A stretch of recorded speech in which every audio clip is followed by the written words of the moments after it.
Astaghfirullah. Assalamualaikum warahmatullahi wabarakatuh.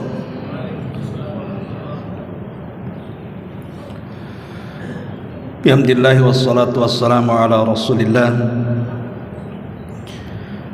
wa ala alihi wa sahbihi wa mawalah wa la hawla wa la quwata illa billahi wa ba'du. Alhamdulillah, di malam hari ini kembali kita bisa duduk bermajlis ilmu di Masjid Muhajirin.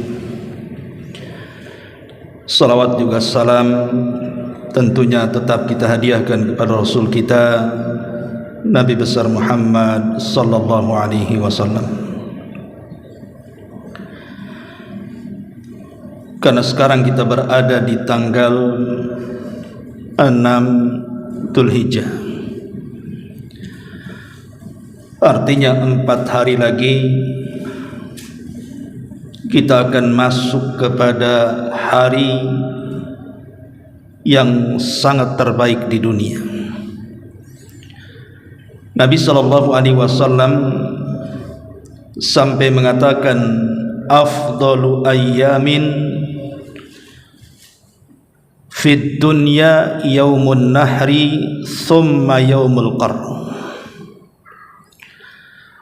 Hari terbaik di dunia itu ada 2. Pertama, yaumun nahar, hari di mana kita menyembelih kurban-kurban kita. Kemudian kata Nabi sallallahu alaihi wasallam, thumma yaumul qarn, kemudian hari Qarn. Qarn itu artinya hari mulai menetapnya jemaah haji di Mina. Di tanggal 10 Dzulhijjah inilah satu di antara 2 hari raya kaum muslimin. Saat Nabi sallallahu alaihi wasallam hijrah ke kota Madinah,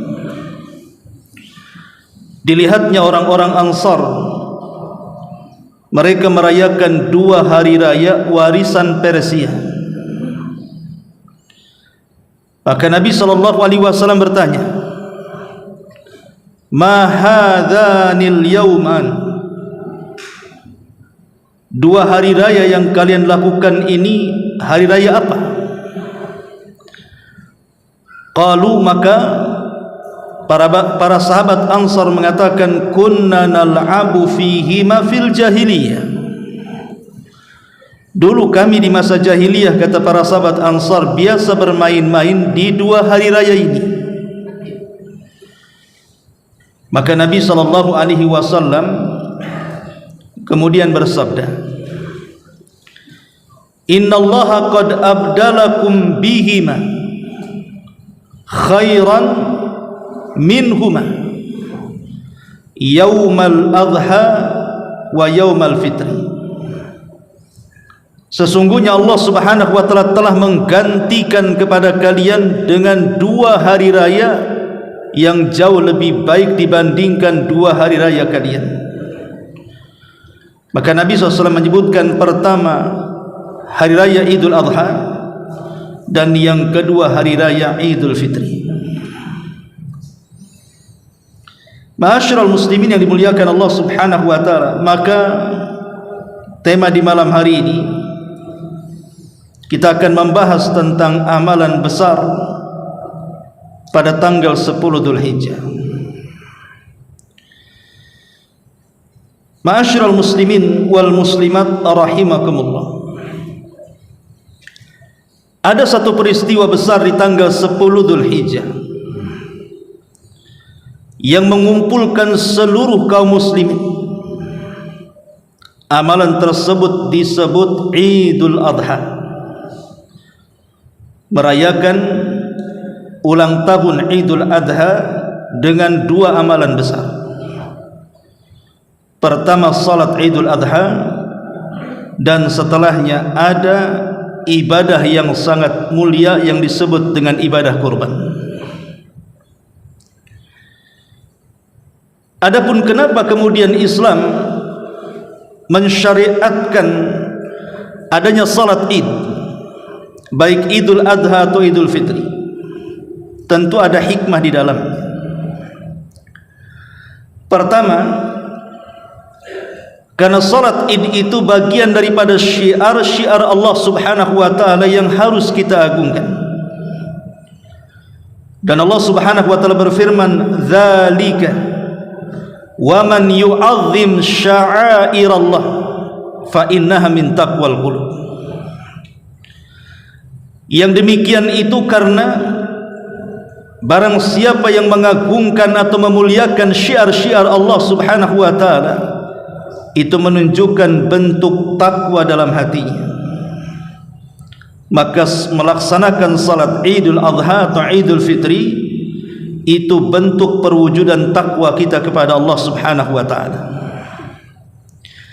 Yang kedua, setiap umat ini memiliki Id. Kita kenal orang-orang Nasrani, mereka punya Id, punya hari raya. Kemudian orang-orang Yahudi juga punya hari raya. Orang Hindu, orang Buddha, Konghucu dan yang semacamnya, mereka punya hari raya. Sebagaimana mereka punya hari raya, kita juga umat Islam punya hari raya. Makanya saat Nabi SAW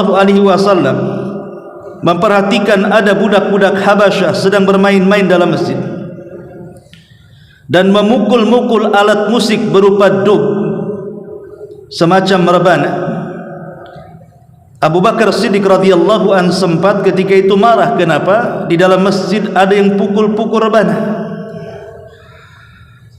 Maka Nabi SAW melarang Abu Bakar dan mengatakan, biarkan mereka, liya'lamal yahud wan nasara anna fi dinina fusha.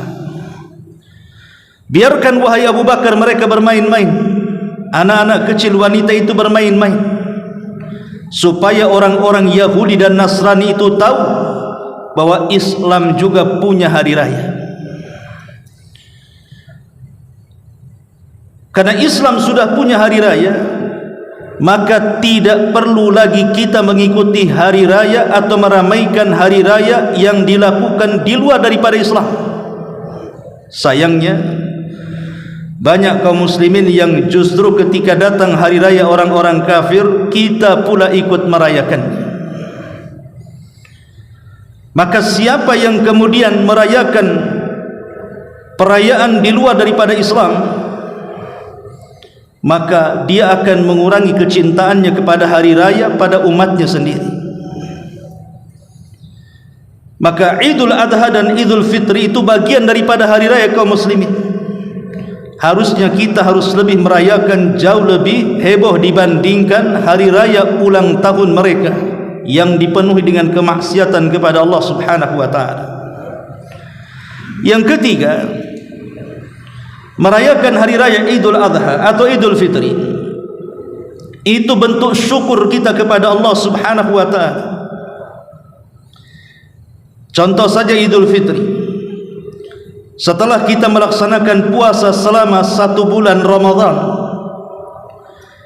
maka bentuk syukurnya adalah kita berkumpul di tanah lapang atau di masjid, kemudian merayakan keberhasilan kita.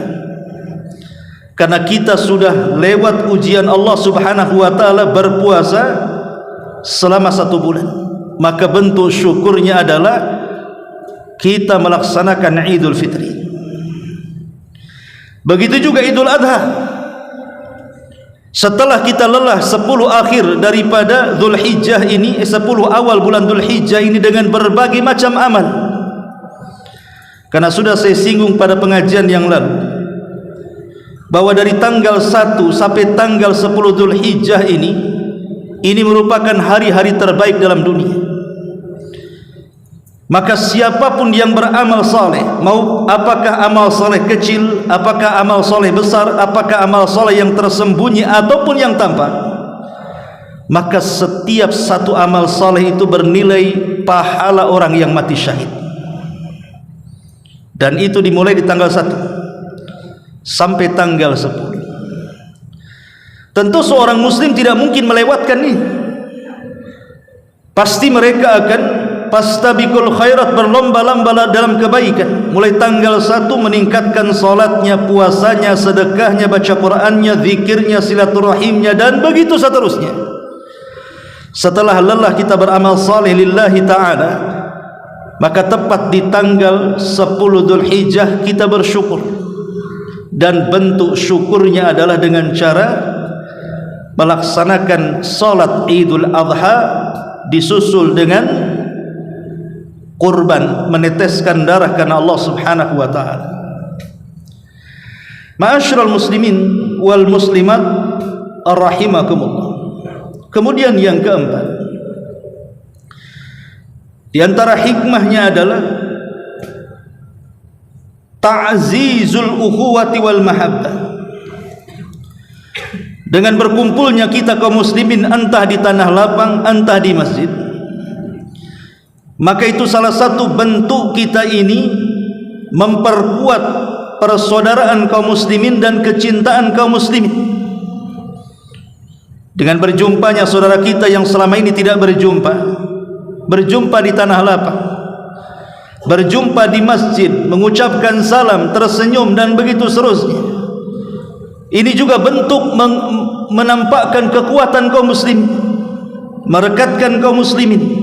Kapan lagi kita berkumpul kalau seramai itu kecuali di Idul Fitri atau Idul Adha? Nah, ini kesempatan merajut ukhuwah Islamiyah. Lebih daripada itu, memperkuat iman dan menghubungkan diri kepada Allah Subhanahu wa taala. Ma'asyiral muslimin wal muslimat rahimakumullah. Itulah kenapa hikmah kita disuruh untuk melaksanakan salat Idul Adha atau Idul Fitri. Baik, sedikit kita akan bicara soal hukum seputar Idul Adha atau Idul Fitri. Kita tahu bahwa kalau memang di negeri kita ditetapkan bahwa Idul Adha itu jatuh pada hari Jumat, berarti terjadi 2 hari raya dalam 1 hari. Pertama salat Id, dan yang kedua salat Jumat. Kita tahu Jumat ini adalah hari raya kita kaum muslimin, hari raya pekan, dan Idul Adha hari raya tahunan, dan dua-duanya hari raya bagi kaum muslimin.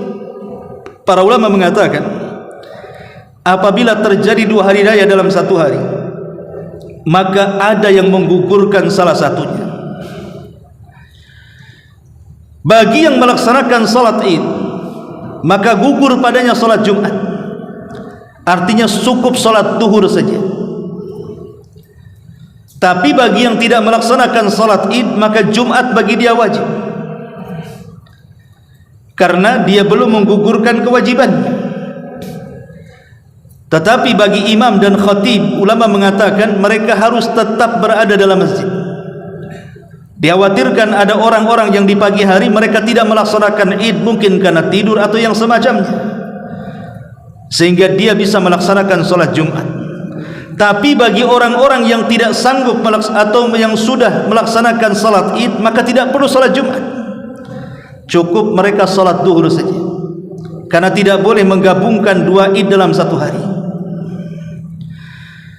Ma'asyiral muslimin wal muslimat rahimakumullah. Baik, apa saja adab yang harus kita lakukan tentang 10 Dzulhijjah ini?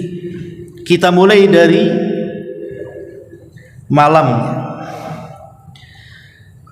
Kita tahu bahwa malam Idul Adha bertepatan dengan tanggal 10 bulan Dzulhijjah adalah malam terbaik bagi kita kaum muslimin, dan disitulah disunnahkan kita menggemakan takbir. Sebenarnya takbir ini sudah harus dilakukan dari permulaan bulan Dzulhijjah, tanggal 1 itu memang sudah disyariatkan takbir. Tetapi takbir ini semakin digemakan ketika di malam hari Idul Adha, dan lebih lagi diutamakan setelah melaksanakan salat subuh. sambil berjalan menuju tanah lapang atau menuju masjid untuk melaksanakan salat Id, sampai imam dan khatib naik ke atas mimbar, disitulah berhentinya berhentinya takbir. Jadi takbir ini sangat penting sekali. Kenapa? Karena di antara faedah takbir sendiri adalah dalam rangka mengagungkan Allah Subhanahu wa taala. Anda yang takbiran memulai dengan kalimat Allahu Akbar, Allahu Akbar, Allahu Akbar, la ilaha illallah, Allahu Akbar, Allahu Akbar walillahil hamd. Lihat bagaimana kalimat Allahu Akbar diulang-ulang dalam setiap lafadznya saat takbir. Tahukah Anda kalimat Allahu Akbar? Allahu Akbar itu adalah ta'zimullahi azza wa jalla. Kita sedang mengagungkan Allah Subhanahu wa taala, dan kita meyakini ketika kita mengucapkan kalimat itu berarti tidak ada yang lebih akbar melainkan Allah Subhanahu wa taala. Berarti di bawah Allah Subhanahu wa taala semua kecil, karena dialah yang maha akbar, dialah yang maha besar. Tidak ada yang lebih besar dibandingkan Allah Subhanahu wa taala. Sehingga dari tanggal 1 sampai tanggal 13 memang disyariatkan takbir, walaupun ada yang mutlak dan muqayyad. Tetapi 13 hari itu Allah sedang mengajarkan kepada kita agar melepaskan seluruh sifat-sifat takabbur, sombong, ujub dan yang semacamnya. Kita dilatih 13 hari itu, karena takbiran kan tanggal 1 mulainya, kemudian diakhiri sampai tanggal 10. Itu disebut takbir mutlak. Kita bertakbir kapan saja, di mana saja, dalam kondisi apa saja. Kemudian tanggal 11, 12 dan 13 disebut muqayyad. Kita takbir hanya selepas sholat wajib saja yang 5 waktu. Tapi dari sini pelajarannya bahwa Allah sedang ingatkan dalam 1 tahun itu ada 13 hari kita dididik oleh Allah Subhanahu wa taala untuk menjadi orang yang rendah diri. Bahwa di sana ada zat yang paling akbar, Allah Subhanahu wa taala. Ma'asyiral muslimin wal muslimat rahimani wa rahimakumullah. Belum lagi takbir ini bagian daripada zikir kepada Allah Subhanahu wa taala, yang Nabi sallallahu alaihi wasallam perintahkan, fa'aksiru fihinna minat tahlili wat takbiri wat tahmid. Perbanyak oleh kalian di 10 awal bulan Dzulhijjah ini bacaan la ilaha illallah, bacaan Allahu Akbar, bacaan alhamdulillah. Dan zikir sendiri bisa menenangkan hati. Allah mengatakan, ala bi dzikrillahi tatmainnul qulub. Ingatlah dengan zikir kepada Allah, hati kita akan tenang. Maka syariat takbir ini gemakan. Makanya di zaman para sahabat Abdullah ibn Umar radhiyallahu anhuma, apabila di 10 awal bulan Dzulhijjah, beliau menggemakan takbir sampai menggoncang Mina. Ini yang pertama. Jangan lupa takbir. Kemudian yang kedua, setelah kita sholat subuh, kemudian kita hendak berangkat menuju sholat Id, di situ ada syariat sunnahnya mandi. Memang bukan wajib, sunnah.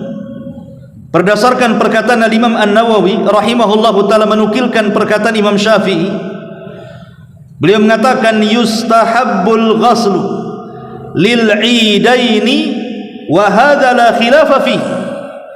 Disunahkan seseorang itu melaksanakan mandi di 2 Id, Idul Fitri dan Idul Adha, dan ini tidak ada khilaf para ulama.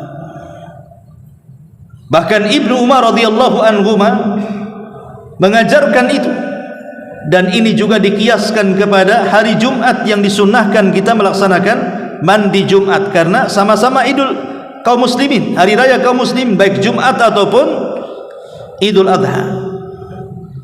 Maka jangan lupa kemudian kita mandi.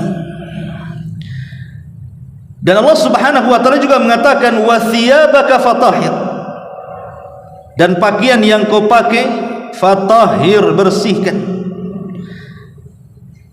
Maksudnya adalah wa thiyabaka di sini maksudnya adalah badan yang ada pada kita, baik dari hadas kecil ataupun hadas besar, bersihkan untuk melaksanakan salat Id. Kemudian yang kedua, berpakaianlah dengan pakaian yang indah. Karena Nabi SAW kebiasaan kalau keluar melaksanakan salat Id, maka dia akan mengambil pakaian terbaiknya.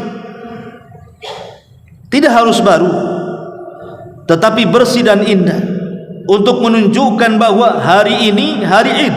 Lihat orang-orang Nasrani di hari Ahad apabila mereka ke gereja, lihat penampilan mereka. Luar biasa, mereka memberikan penampilan terbaik untuk ibadah mereka. Kenapa orang-orang kafir bisa, kenapa kita tidak bisa? Tentu pakaian yang bukan tasyabuh dengan mereka, tapi Islam juga punya pakaian sendiri yang menunjukkan itu tanda keindahan dan tanda kebersihan. Ma'asyiral muslimin wal muslimat rahimani wa rahimakumullah. Kemudian ingatkan juga keluarga, karena Idul Fitri atau Idul Adha itu yang keluar ke tanah lapang bukan kita saja, tetapi istri kita yang punya istri, anak-anak kita yang punya anak, bahkan pembantu-pembantu yang punya pembantu. Karena di zaman Nabi SAW memerintahkan untuk mengeluarkan wanita-wanita yang ada dalam pingitan, artinya gadis-gadis dikeluarkan, disuruh keluarkan salat Id. Bahkan wanita-wanita haid juga mereka disuruh keluar. Wanita-wanita, bayangkan orang haid itu membawa najis, tetapi Nabi SAW tetap menyuruh keluar. Karena ini hari raya, tidak boleh ada yang tinggal di rumah, semua keluar, baik laki-laki, perempuan, ataupun orang tua, remaja, anak-anak, semua keluar. Wanita yang mungkin budak di zaman dulu atau merdeka, atau wanita pingitan, atau wanita-wanita yang sedang haid, yang sedang nifas, asal mereka bisa berjalan, datang ke tanah lapang dan pakaikan pakaian terbaik mereka, selama tidak tabarruj tentunya. Ma'asyiral muslimin wal muslimat rahimani wa rahimakumullah. Khusus laki-laki, Nabi SAW sangat suka dengan wewangian. Makanya para ulama mengatakan yustahabbu tatayyubu fi yaumi Id, disunahkan bagi laki-laki menggunakan parfum, wewangian. Wa hadza bittifaqil madzahib, dan ini kesepakatan 4 mazhab, Syafi'i, Maliki, Hanafi, Hambali, semua sepakat sunnah bagi laki-laki menggunakan parfum, supaya ketika di tanah lapang tidak mengganggu saudaranya dengan bau-baunya. Karena akan menghadapi banyak orang, badan kita sudah harus wangi, jangan sampai kemudian ada bau yang keluar dari badan kita. Dan sambil takbir yang sudah saya jelaskan tadi. Ma'asyiral muslimin wal muslimat rahimani wa rahimakumullah. Kemudian juga setelah sampai di tanah lapang, tentu banyak saudara-saudara di sana, ucapkan salam. Ucapkan salam kepada saudara-saudara kita yang mungkin lebih dulu ada di tanah lapang atau yang berjumpa di jalan. Karena salam juga bagian daripada syiar. Bahkan Nabi SAW mengatakan kunci daripada kecintaan sesama kaum muslimin itu ada di lafaz salam. Kata Rasul mengatakan, kalian tidak akan masuk surga sampai kalian beriman, dan kalian belum beriman sampai kalian saling mencintai. Maukah kutunjukkan kepada kalian kunci supaya kalian saling mencintai sesama kalian? Kata Rasul, afshus salama bainakum, sebarkan salam di antara kalian. Baru setelah itu melaksanakan salat Id, dengarkan khutbah imam, dan salat Id ma'ruf tata caranya tidak perlu diulang. Baru setelah pulang dari salat Id, ini ada syariat yang diajarkan Rasul jangan pulang lewat jalan pergi. Umpamanya seseorang pergi dari arah sebelah kanan, maka kita harus pulang dari arah yang lainnya sebelah kiri. Umpamanya ada 2 gang. Pertama berangkat dari gang A, maka pulang harus dari gang B. Tentu syariat ini diperintahkan Nabi SAW.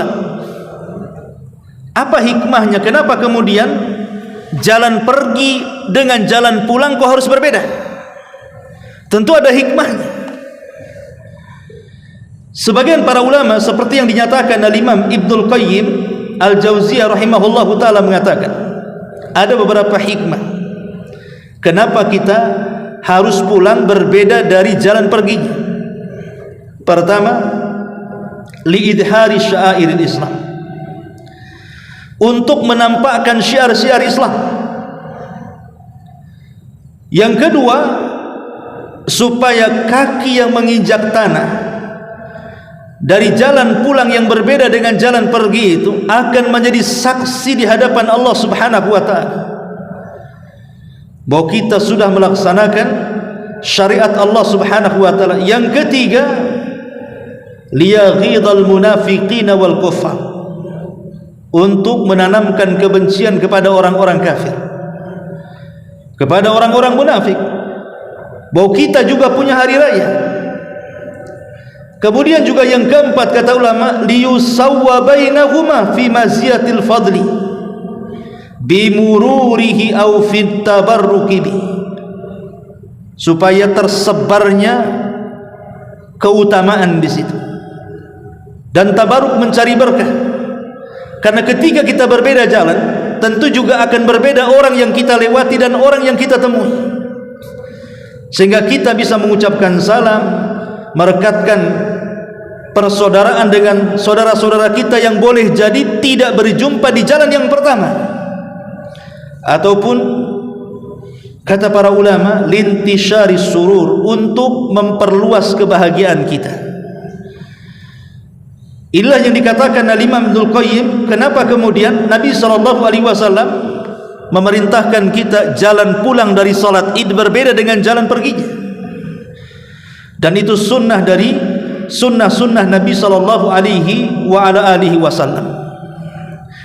Ma'asyiral muslimin wal muslimat rahimani wa rahimakumullah. Adapun setelah pulang ke rumah kemudian berganti pakaian, maka ada syariat yang kedua yang tidak kalah besar daripada salat Id. Apa itu? Penyembelihan kurban. Dan ini sudah saya jelaskan pada minggu yang lalu tentang syariat kurban. Tapi yang jelas bahwa ketika Allah Subhanahu wa ta'ala menyebut kalimat kurban dengan perintah salat, hampir di beberapa ayat dalam Quran. Contoh, Allah mengatakan kul inna salati wa nusuki wa mahyaya wa mamati lillahi rabbil alamin. Katakan sesungguhnya salatku dan kurbanku, hidupku dan matiku kuserahkan kepada Rabb pencipta alam semesta. Atau dalam ayat yang lain Allah mengatakan fasalli li rabbika wanhar, salatlah untuk Rabbmu dan berkurbanlah untuk Rabbmu. Selalu Allah menggandengkan kalimat ini, perintah salat dan perintah kurban. Kenapa mesti digandengkan? Bukankah amalan dalam Islam itu banyak, seperti salat, haji, puasa, sedekah dan begitu seterusnya? Kenapa yang digandengkan dengan salat itu justru amalan kurban? Syekhul Islam Ibnu Taimiyah rahimahullahu taala menjelaskan kenapa Allah Subhanahu wa taala sebut satu nafas perintah salat dan perintah kurban. Beliau mengatakan bahwa apabila kita cerita tentang amalan badan yang paling afdal, maka tidak ada amalan badan yang paling afdal melebihi salat. Tapi kalau kita cerita tentang ibadah harta yang paling afdal, tidak ada ibadah yang paling afdal dari ibadah-ibadah harta melebihi kurban pada waktunya. Kenapa pada waktunya? karena memang kurban itu disyariatkan 4 hari saja, dimulai tanggal 10, 11, 12 dan 13. Walaupun yang terbaik 2 hari. Pertama tanggal 10, kalau tidak bisa tanggal 11, karena itu yaumun nahar, dan yang kedua disebut yaumul qar tadi. Tapi yang jelas bahwa ketika Allah menyebutkan satu nafas ibadah kurban dengan ibadah salat, menunjukkan ibadah kurban itu nilainya luar biasa, karena digandingkan dengan amalan yang luar biasa, ibadah salat. Maka siapapun yang ada kemampuan, masih ada hari, dari sekarang tanggal 6, 7, 8, 9, masih ada 3 hari kita mempersiapkan hadiah terbesar untuk Allah subhanahu wa ta'ala, berupa meneteskan darah kurban kita. Tapi yang ingin saya tekankan, ada sebuah hadis, walaupun hadis ini dilemahkan para ulama, tapi maknanya sahih. Kata Nabi SAW bahwa sebelum darah menetes dari leher kurban yang kita sembelih, maka darah ini sebelum mengenai tanah, darah ini sudah sampai kepada Allah subhanahu wa ta'ala. Dari kalimat ini ulama mengatakan bahwa kurban itu bukan semata-mata bicara daging. Kurban itu bukan semata-mata bicara daging, tapi kurban itu dalam bentuk pengorbanan. Maknanya apa? Yang diperlukan dalam kurban itu adalah harapan diterima. Dan tidak mungkin diterima sebuah amalan kecuali harus ada keikhlasan dan ittiba mencontoh Nabi SAW. Sehingga ini yang harus dipahami saat orang berkurban itu. Makanya kenapa Nabi SAW sampai mengatakan tidak boleh ada 4 cacat kepada hewan kurban ini. Kenapa? Karena hewan kurban itu yang diberikan kepada Allah haruslah yang terbaik. Sampai-sampai Rasul mengatakan arba'un la tazuju fi dhahaya, ada 4 cacat tidak boleh ada pada hewan kurban. Pertama, al-awra al-bayyin awaruha, tidak boleh yang buta sebelah dan butanya jelas. Kemudian yang kedua, al-arja al-bayyin daluha, tidak boleh pincang kakinya dengan pincang yang jelas. Kemudian yang ketiga, al-marid al-bayyin maraduha, tidak boleh hewan kurban sakit dengan sakit yang jelas. Kemudian yang keempat, al-ajfah, hewannya sudah terlalu tua atau kurus kering sehingga tidak mengeluarkan sumsum di tulangnya. Lihat bagaimana Nabi SAW menerapkan tidak boleh ada 4 cacat ini. Apa sih maksudnya? Maksudnya Nabi SAW ingin mengajarkan kepada kita, kurban ini hadiah untuk Allah, persembahan kita kepada Allah subhanahu wa ta'ala. Kalau kita memberikan hadiah kepada, boleh jadi atasan kita, tentu kita tidak mungkin asal-asalan. Memberikan hadiah kepada orang tua tidak mungkin asal-asalan. Maka mimbabil aulah, tentu lebih utama apabila kita memberikan hadiah kepada Allah, berikanlah hadiah terbaik untuk Allah subhanahu wa ta'ala. Makanya lihat ketika Rasulullah SAW berkurban, Rasul itu tidak pernah meninggalkan kurban sejak disyariatkan sampai meninggal. Dan Rasul kalau kurban itu selalu 2 ekor kambing, yang dijelaskan dalam hadis, di mana 2 kambing Nabi SAW itu saminaini, dua-duanya gemuk, aqranaini, dua-duanya bertanduk, mananya jantan, amlahaini, dua-duanya berwarna yang sangat indah, putih dan ada kehitam-hitamannya. Lihat bagaimana Rasul mencontohkan kepada kita, karena kurban ini kan hadiah kepada Allah. Makanya dia mencari kambing terbaik, dan yang dimaksud terbaik di sini dia jantan, dia gemuk gitu ya, dan warnanya juga indah. Karena memang saya katakan dari awal, kurban ini bukan semata-mata bicara daging. Sebab kita ini terkadang sibuk membicarakan soal daging. Itu yang kita bicarakan setiap kita rapat kurban, itu yang dibicarakan tentang masalah pembagian daging, distribusi dan begitu seterusnya. Harusnya yang lebih daripada itu adalah keikhlasan kita kepada Allah dengan memberikan kurban terbaik, sehingga panitianya yang menjadi panitia kurban pun menjadi panitia terbaik, tahu hukum-hukum penyembelihan, tahu hukum-hukum kurban, sehingga dia tidak salah saat dia menjadi panitia kurban. Karena ini proses persembahan kita kepada Allah haruslah yang terbaik diberikan kepada Allah Subhanahu wa taala. Ma'asyiral muslimin wal muslimat rahimakumullah. Lihat bagaimana kisah Nabi Ibrahim alaihi salatu wassalam. Walaupun yang disembelih putranya itu pun berdasarkan mimpi yang menurut kita apalah sebuah mimpi, akan tetapi ingat bahwa mimpinya para nabi itu sebuah wahyu, itu perintah dari Allah Subhanahu wa taala. Berbeda dengan mimpi kita, tapi mimpinya para nabi itu wahyu. Tapi dia ingin mempersembahkan yang terbaik kepada Allah Subhanahu wa taala. Nabi Ibrahim itu terkenal dengan Khalilur Rahman. Dia kekasih Allah Subhanahu wa taala. Yang namanya kekasih tidak boleh mendua. Kalau cinta kepada kekasihnya, tidak boleh dia cinta kepada yang lain.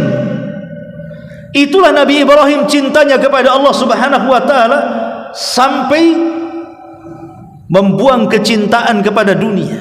Makanya dijuluki Khalilur Rahman, kekasih Allah Subhanahu wa taala.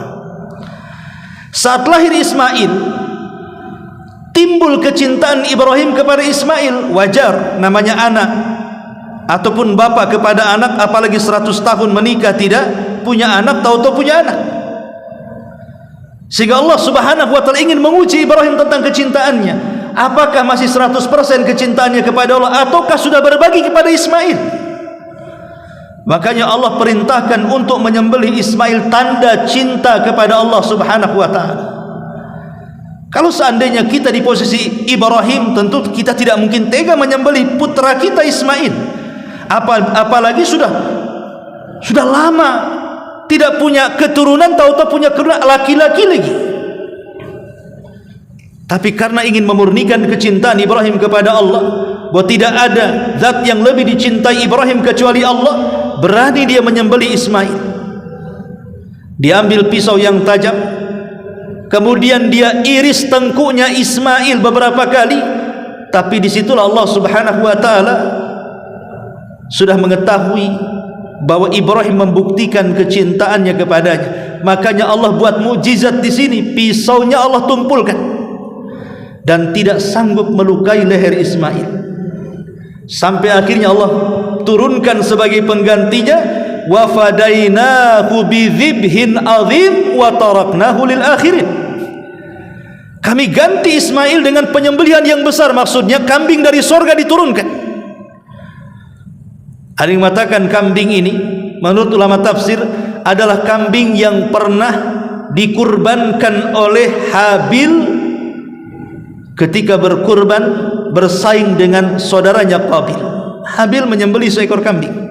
Kambing ini diangkat ke sorga kemudian diturunkan sebagai pengganti Ismail. Maka Ibrahim menyembelih kambing sorga itu. Lihat bagaimana Ibrahim mengajarkan keikhlasan kepada kita. Enggak peduli apakah itu anaknya, apakah itu orang yang dicintainya.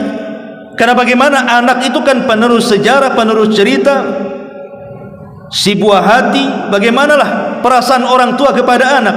Tapi demi mengikhlaskan ibadah hanya kepada Allah, Ibrahim rela menyembelih Ismail.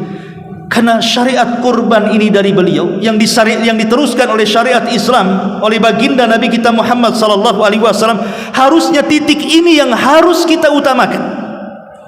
Saat kurban itu harusnya diikhlas ini yang harus kita utamakan. Dengan cara apa? Berikan kurban terbaik kepada Allah Subhanahu wa taala. Ma'asyiral muslimin wal muslimat rahimani wa rahimakumullah.